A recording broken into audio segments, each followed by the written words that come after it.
Hello, I'm Nicholas from Judgment Productions, and this is question 7. Looking back at your preliminary task, what do you feel you have learnt in the progression from it to the full product? Since the preliminary task, as a group we've grown and changed how we film and how we edit. In this video I'm going to briefly summarise some of the things that we've improved or learnt. Full answer can be found in the question 7 tab on my website. One of the biggest things we learned from filming the preliminary and implemented what we learned into the final product was motion between shot to shot.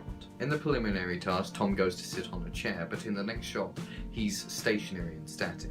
This lack of motion between the two shots is inconsistent and completely destroys the pace. We took what we learned from this mistake and put it into use the first 2 shots of the final product. Tom springs up from his bed, and in the next shot it's a close-up of his face, but he's still moving when we cut to the close-up. So if he wasn't moving in the close-up, the pace would be completely disrupted and it'd look cheesy. Through this trial and error we've been able to determine pacing a lot better, and I think our final outcome came out better because of the mistake that we learned from early on. The second thing we learned was how to use Premiere Pro. When we started out and made the preliminary, none of us knew how to use the software that we were going to be using. The preliminary only has the bare minimum of editing involved in it, and if we contrast that over to the final product that we made and compared the level of editing involved, there is a massive difference. In our final product we had invisible transitions, moving text, multiple layers of film, and video effects such as panning and blurring.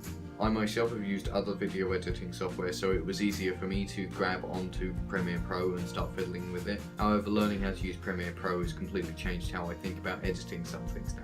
My third point is After Effects. None of us had any experience with After Effects, and it kind of fell to me, as I had previous editing experience, to work out how to use the program. I've gone from not knowing how to use the program at all at the time of the preliminary task to the final product where I've been able to use After Effects and Premiere Pro in conjunction with each other. After Effects still has a world of stuff that I haven't explored yet. However, I've still learned how to use the program at a basic level, so it's still learning nonetheless. That's the end of this video. Thank you for watching. A copy of a rough transcript for this video is also on the website, so thank you for watching. Bye.